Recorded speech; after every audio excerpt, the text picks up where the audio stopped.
Welcome to Mind and Soul Matters. We're delighted to share with you again another special presentation from a live forum. It is part of a series of live talks organised in collaboration between Mind and Soul Matters and Melville Baha'i Community to discuss issues around mental health in our society. I will leave the introduction of our presenter to Dr. Dina Ashurian, MC of the forum. Enjoy this very interesting and informative presentation. Good afternoon, everyone. My name is Dina, and I'll be your MC for this afternoon. I'd like to start by acknowledging that we're meeting on Noongar land today and to pay my respects to the traditional owners of this land and their elders, past and present, and to their cultures. I'd also like to acknowledge our sponsors today. Our first sponsor is Headspace, an Australian non-profit organisation for youth mental health that was established by the Australian government, along with our second sponsor, the Melville Baha'i Community. Today's event is part of a series of mental health and well-being forums where we explore relevant topics with the help of expert panel members. Baha'i communities all over the world are working to engage in social discourses on topics that are impacting our communities and society at large. Now, just to start with some background to why we're here today and why are we exploring youth mental health. Youth mental health in Australia has reached critical points, with rising rates of anxiety, depression, and self-harm among young people.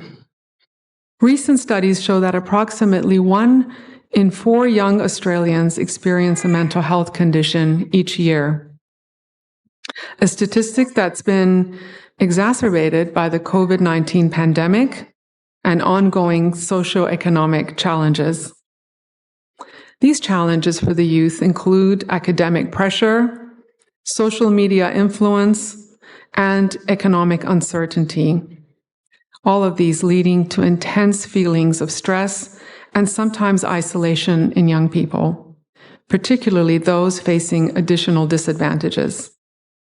While mental health awareness has improved, many young Australians still encounter systemic barriers to accessing care, and stigma and a lack of mental health literacy continue to deter young people from seeking help. The Australian government and mental health organisations have responded by increasing funding for mental health services and rolling out initiatives like early intervention programs and youth-specific resources such as Headspace. However, we need a concerted effort for all of us to help educate ourselves to what resources and supports are available for prevention and interventions to reverse this trend of declining mental health in Australia's young population. So, with that background, I will now introduce our first speaker, Ms. Sarah McPharlin. Sarah is a registered psychologist who graduated with a Master of Psychology from Curtin University in 2011. Sarah chose to devote the next few years after graduating to being a full-time mom of 3 beautiful children.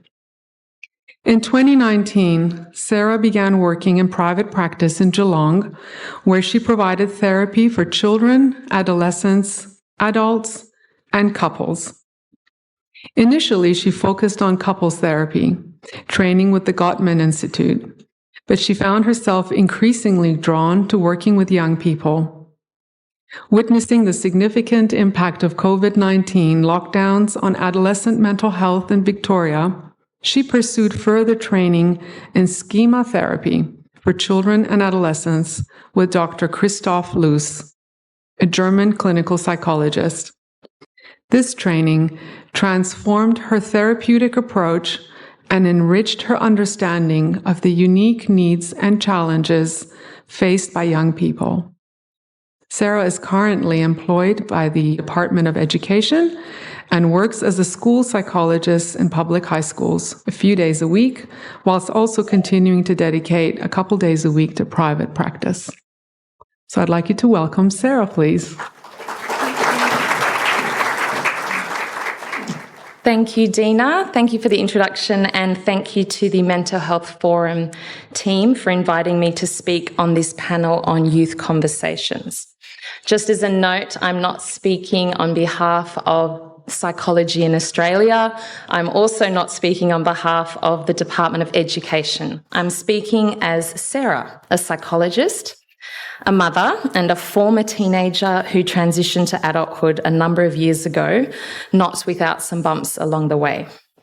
One who decided at the age of 14 to dye my hair pink, who thought it would be a great idea to sneak out of my bedroom window and walk to McDonald's at night with a friend.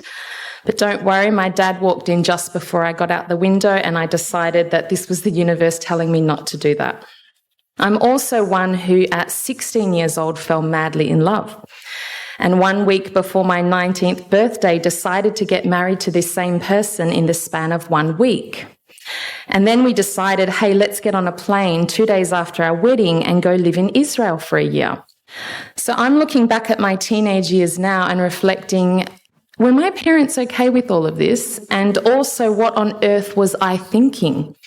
Well, here's the thing. The teenage brain often isn't thinking about all the potential consequences of their decisions. They're thinking, hey, this sounds really fun. This sounds great. Yeah, let's try that. As teens, we aren't necessarily oblivious to the negative consequences of our decisions. Instead, we're placing more emphasis on the potential positive aspects of an experience. The thrill, the shared experience, the fun, the excitement of breaking rules or going against the norm. And that emphasis on the positive and disregarding the negative, we now know is a result of shifts in the brain structure and function during the adolescent period. There are other changes going on in the adolescent brain. It's like a construction zone. And the changes in the brain in this period create the essence of adolescence: creativity, innovation, the capacity for abstract thinking, and the drive for experimentation. Sometimes as adults, we see the adolescent drive towards experimentation and we think this is negative, this is a problem, this is a sign of teens being crazy or immature. But the science of brain development shows us that the innate adolescent drive for innovation and creation of new ways of doing things is actually natural and very healthy. The brain also starts to prune itself in adolescence. In the first 12 years of life, we're learning everything about everything. And then our brain starts to declutter. It's a way to clear out less used pathways, making room for the brain to specialize and become more efficient in areas that matter to the teen's life and their future. This is one reason why the adolescent years are so important for learning and trying new things. What gets practiced and used often becomes wired into the brain, while what's not used will get pruned away. Hence the use it or lose it principle from Dr. Dan Siegel's work. How teenagers spend their time is crucial to brain development. So it's worth thinking about the range of activities and experiences that they're engaging in when they're adolescents. For example, music, sport, study, languages, meditation, drama, art. How are these shaping the sort of brain they're going to be taking into adulthood? To encourage teens to explore, nature also starts to lower baseline dopamine levels in the brain, making the teenager prone to boredom and restless for new experiences. Novelty, excitement, and even risk release dopamine, which can push them toward activities that may seem reckless, like me deciding it would be a great idea to organize a wedding in a week. This isn't necessarily impulsiveness, it's evolution, nudging the young person to try new things, to go into the unfamiliar. They may not fully weigh risks because they're wired to see the exciting, positive side of things first. As caregivers, we should recognize this drive for novelty and encourage them, but also we have to ensure there are safe outlets for this. From a developmental perspective, adolescence centers around what Erik Erikson called the identity versus role confusion stage. Between the ages of 12 to 18, teenagers are grappling with who they are, who they want to become, and how they fit into this world. It's a time when they question family rules.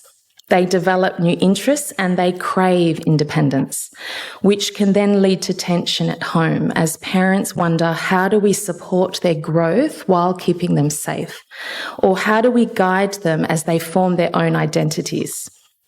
Again, with Dr. Siegel's work, he said the adolescent mind is built to challenge the status quo. They look at the laws and the world the adults have built for them, and they start to think, I'm not sure if this is fair, or I'm not sure that the adults have left this world in a good way for us.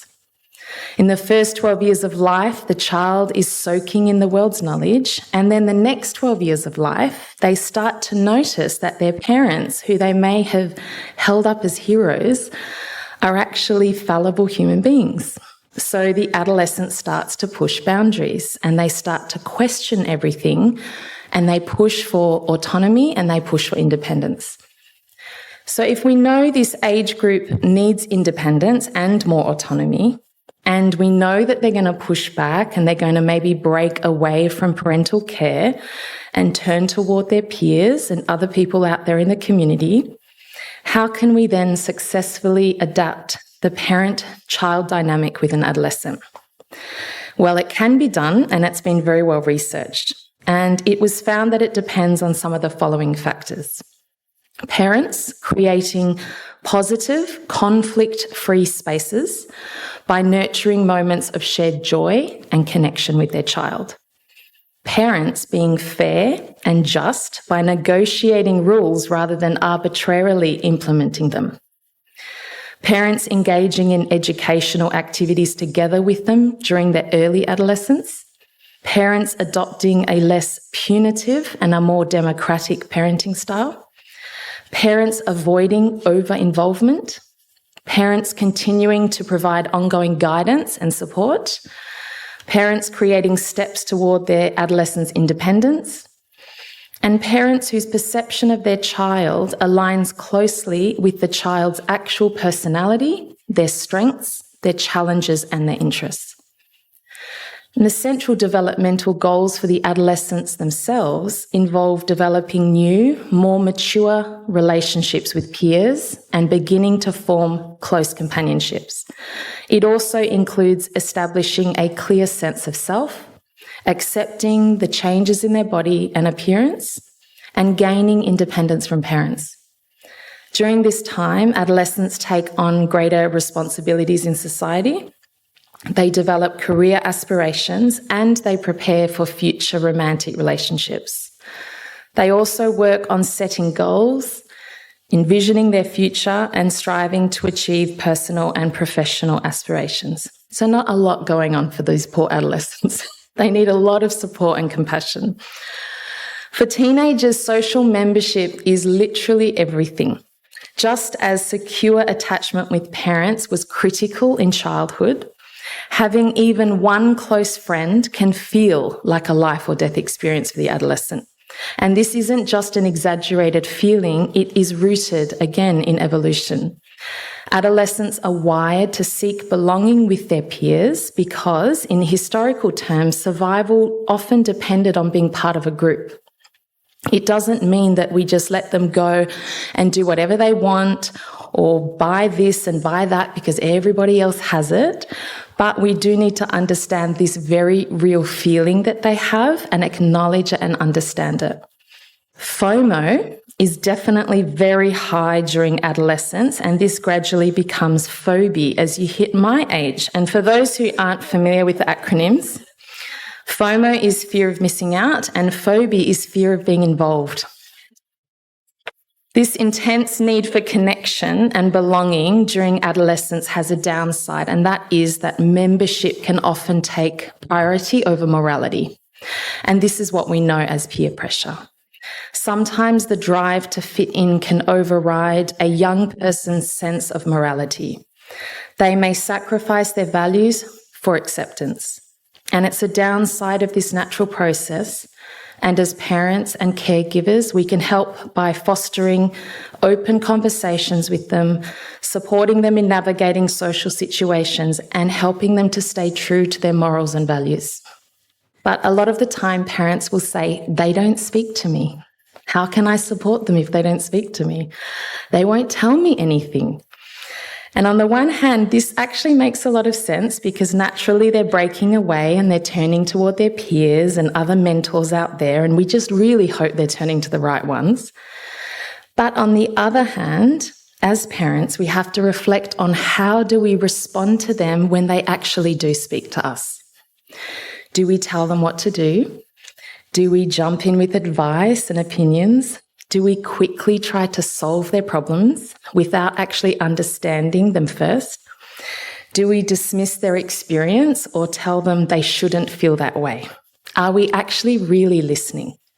At this point, I want to share this poem that I read recently. It was written anonymously by an adolescent who was experiencing very complex mental health challenges. And for many years, they had been engaging with the public mental health institutions in Australia. And they wrote this poem called Listen. When I ask you to listen to me and you start giving me advice, you have not done what I asked. When I ask you to listen to me and you begin to tell me why I shouldn't feel that way, you are trampling on my feelings. When I ask you to listen to me and you feel you have to do something to solve my problems, you have failed me, strange as that may seem. Listen. All I ask was that you listen, not talk or do, just hear me. Advice is cheap and I can do for myself. I'm not helpless, maybe discouraged and faltering, but not helpless. When you do something for me that I can and need to do for myself, you can contribute to my fear and weakness. But when you accept as a simple fact that I do feel what I feel, no matter how irrational, then I quit trying to convince you and get about the business of understanding what's behind this irrational feeling. And once that's clear, the answers are obvious and I don't need advice. So please listen and just hear me. And if you want to talk, wait a minute for your turn and I'll listen to you. So parenting a teenager is a collaborative process. It calls on us to really listen, to tune in to what's happening beneath the surface of their words and actions. When we look beyond challenging behaviours, we can ask ourselves, what core need is this teen seeking to fulfill right now?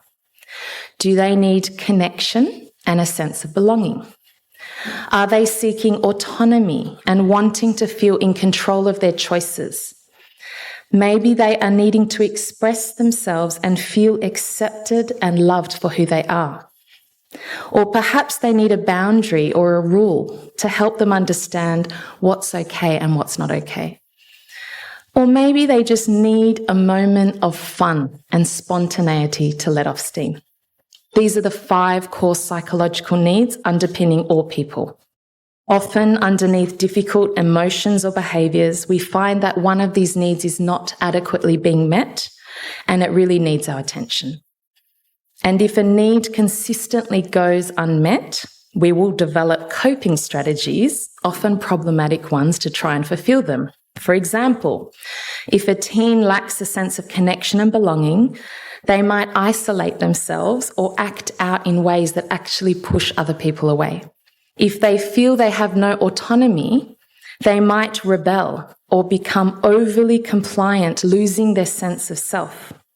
Similarly, if they feel unaccepted for who they are, they may become overly critical or even engage in perfectionism to try to prove their worth. Recognizing and addressing these core needs can help transform unhelpful thinking and coping patterns. They can empower teenagers to make healthier choices in meeting their emotional needs. Trauma-informed practices have helped us to evolve from the question of what is wrong with this young person to what has this young person been through. And in the field of positive psychology, a further question has been added, which is, what does this young person need to reach their potential? And we have to extend the focus from what is wrong to what is needed to now what is possible. Building the mental health capacities of young people affected by trauma requires more than just repairing psychological disorder and developmental delays. It requires both healing and growth. So in closing, we can all observe that today's youth inherit a world that is facing multiple challenges, rapid technological shifts, and deep social divisions. While humanity has more power than ever to shape its future, existing systems and mindsets are struggling to keep up with the complex demands of this time.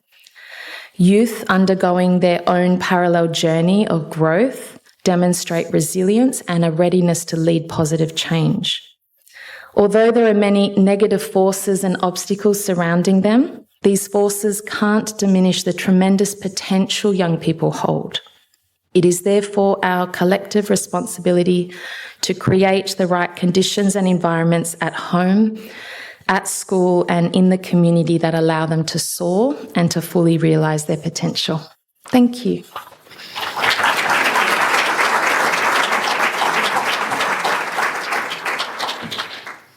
Gosh, thank you, Sarah. So friends, that ends the formal section, and now I'm going to open to the audience for any questions that you might have for any of the panelists.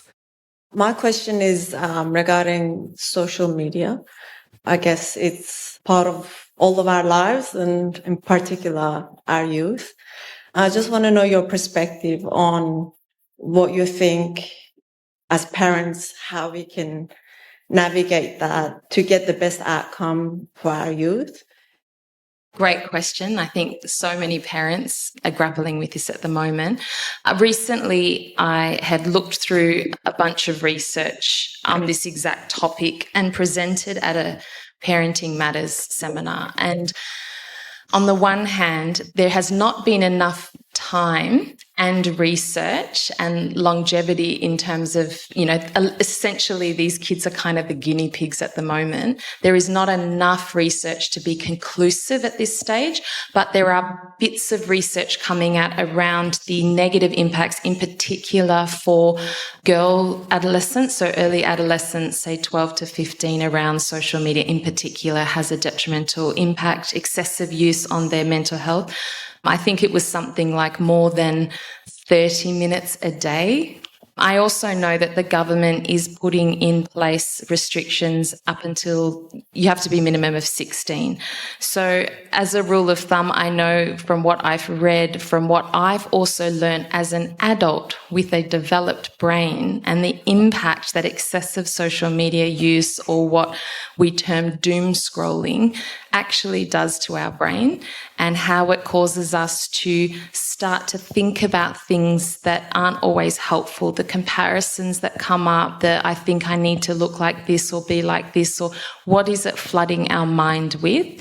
So I know for the conversation I've had with my teenager, it has been around, social media will be not on your phone until you're 16. And even then, let's teach them about digital nutrition. How do we model as a parent our phone use and our social media use?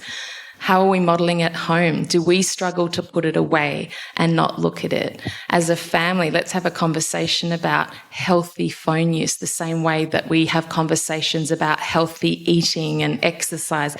The reality is they're going to be on social media, and there are some wonderful aspects of social media. There are some very negative aspects of social media. So we have to teach them, educate them, and then as a family understand that this digital nutrition has to be implemented and modelled.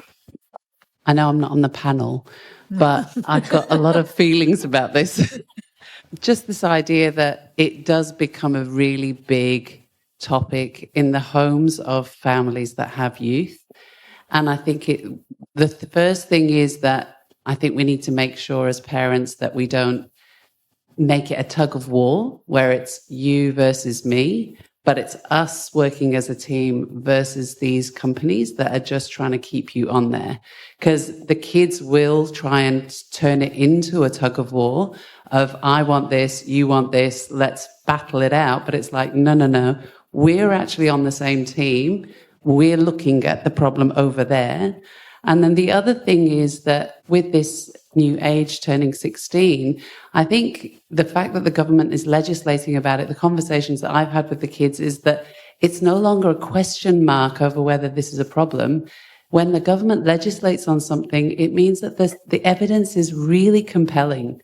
So no longer do we need to wonder whether social media is harmful to our children.